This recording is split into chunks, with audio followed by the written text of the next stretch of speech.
Hello students, welcome to my channel. আজ আমরা class 8 2026 second summative evaluation থেকে school number 2 Ballygunge government high school, যেটা রয়েছে পেজ 210 থেকে 213তে, এই স্কুলের সিন, আনসিন এবং গ্রামারের সলিউশন নিয়ে আলোচনা করব। প্রথমে রয়েছে রিডিং কম্প্রিহেনশন সিন। প্রশ্নোত্তরগুলো দেখে নাও। প্রথম প্রশ্ন যেটা রয়েছে, the great trial took place. সেই ট্রায়ালটা কোথায় হচ্ছিল? যে on a bright May morning in the presence of many people, অনেক লোকেদের সামনে এই ট্রায়াল কিন্তু শুরু হয়েছিল। Merlin help King Arthur, Merlin help King Arthur, এটা হবে মানে হেল্পের আগে শুধুমাত্র মার্লিন বসবে।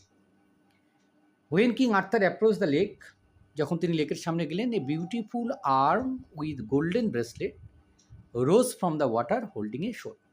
একটা সুন্দর ব্রেসলেট পরা, সোনার ব্রেসলেট বালা পরা একটা হাত উঠলো, তার হাতে একটা তরবারি ধরেছিল। এবার হচ্ছে ট্রু ফলস, সঙ্গে সাপোর্টিং স্টেটমেন্ট দিতে হবে। Arthur was indifferent about the welfare of his subject. হ্যাঁ, তিনি তার প্রজাদের কখনো ভালো করেননি, ফলস হবে। Arthur was concerned about the good of the common people.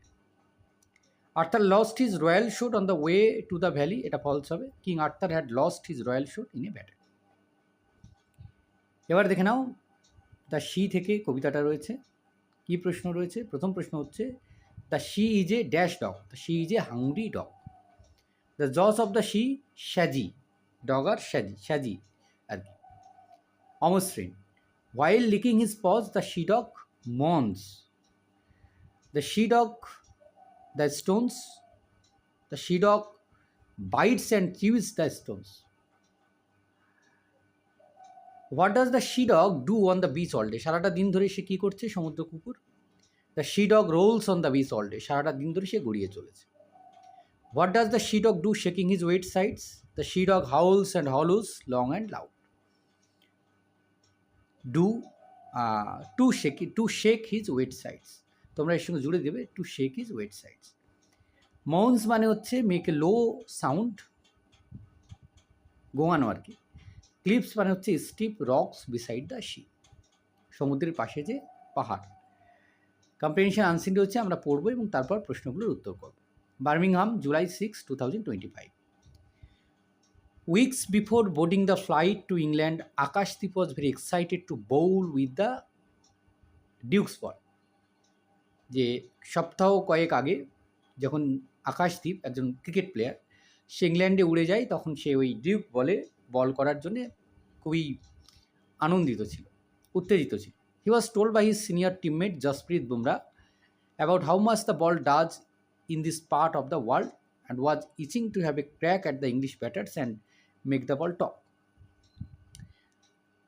দলের যে সিনিয়র প্লেয়ার বা টিমমেট জসপ্রীত বুমরা তাকে বুঝিয়ে দেন যে এই বলটা এই অঞ্চলে ঠিক কেমনভাবে এর কাজটা দেখায়, হ্যাঁ, যেখানে ইংলিশ ব্যাটারদের ব্যাটে কীভাবে এটা কথা বলে। जस्सी भाई ने बोला है कि ड्यूक्स काफ़ी हिलता है, कभी डाला नहीं है বাট কাফি এক্সাইটেড হুঁ। মানে জসপ্রীত বুমরা তিনি বলেছেন যে এই বলটা বেশ মুভ করে, হ্যাঁ, but I have never bowled with it and I am excited. আমি কখনো এই ডিউক বলে বল করিনি, তাই আমি ভীষণ উত্তেজিত।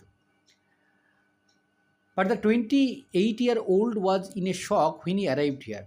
কিন্তু 28 বছরের এই ছেলেটি একটু আঘাত পায়, হতাশ হয় যখন সেখানে আসে। He ran in to tracks as flat as the grand trunk road build by the Sher Shah Suri and Afghan wild from Sasaram, the small town in Bihar where Akash comes from. মানে সে এসেছে সেই গ্র্যান্ড ট্র্যাঙ্ক রোড, যেটা শের শাহ সুরি বানিয়েছিল, আফগান ওয়ারলর্ড অফ শশারাম, সেখানকার সেই ছোট্ট শহর বিহার থেকে আকাশ কিন্তু এসেছে। মেরে সাথ ধোকা হো গায়, আই হ্যাভ বিন ফুল, আমাকে বোকা বানানো হয়েছে। Akash had a nice love with Cheteshwar Pujara after the end of the day two. দ্বিতীয় দিনের পর আকাশ চেতেশ্বর পূজারের সঙ্গে কথা বলতে বলতে হাসতে হাসতে বলেন, র্যাডিট যোগ করেন, it is quite similar to the Indian surface. এটা তো ভারতীয় সারফেসের মতো, মানে ভারতীয় যে বোলিং ফিল্ড হয় সে একই রকম। And I know how to bowl on such pitch, আমি তো জানি কীভাবে এখানে বল করতে হয়। He surely knows a things or two about bowling on Indian pieces as he has tested a lot of success for Bengal in the first class circuit. আর সে খুব ভালো করে জানে ভারতীয় পিচে কীভাবে বোলিং করতে হয়, কারণ এর আগে তো সে সফল হয়েছে বাংলাতে প্রথম শ্রেণীর ম্যাচ খেলে। ফর হিম, তার কাছে it was about doing more of the same in an unfamiliar setting at Edgbaston where he certainly felt at home. এজবাস্টনের মতো জায়গায় তার কাছে অপরিচিত হলেও তার হোম গ্রাউন্ডের মতো কিন্তু এটা তার কাছে লাগছে। 4 wickets in the first innings and 6 in the second meant the right-armed Nevar allowed the host to get going and gave Shubman Gill the early inroads which were desperately needed on a pitch that was responding only when the ball was hard and new. প্রথম ইনিংসে 4 wicket, পরের ইনিংসে 6 wicket সে পেয়েছে এবং এতে captain Shubman গিলের জয়ের রাস্তা সে পাকা করে দিয়েছে। হ্যাঁ, যেখানে এই ধরনের পিচে নতুন বল হলে যেটা হার্ড হবে এবং সেটা খুব নিউ হবে, সেটা যাতে খুব কার্যকারী হয়, তো সেটা কিন্তু খুব কাজে লেগেছে। Adapted from the Times of India, এটা টাইমস অফ ইন্ডিয়া থেকে নেওয়া হয়েছে। প্রথম প্রশ্ন হচ্ছে what was Akashdeep most excited about before going to the England? উত্তর হচ্ছে bowling with the Dukes ball.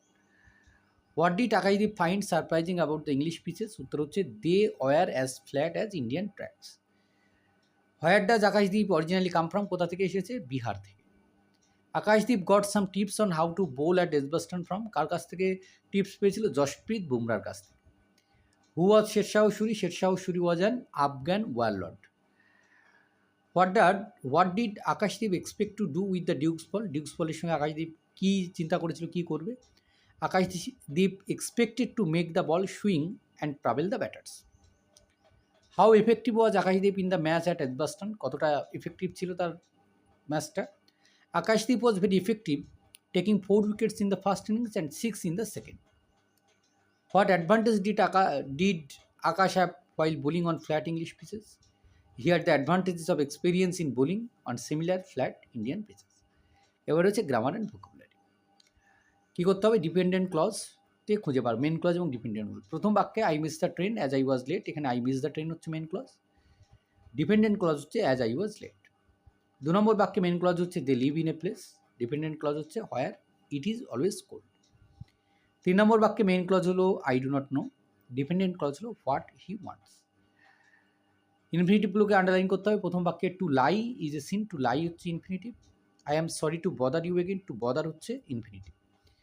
Do as directed প্রথমে রয়েছে article and preposition, she is absent from the class. The old man said to the boy are you not prepared for your examination, narration change করলে হবে the old man asks the boy if he was not prepared for his examination. Can you do this? Voice change করলে সঠিক উত্তর হচ্ছে can this be done by you.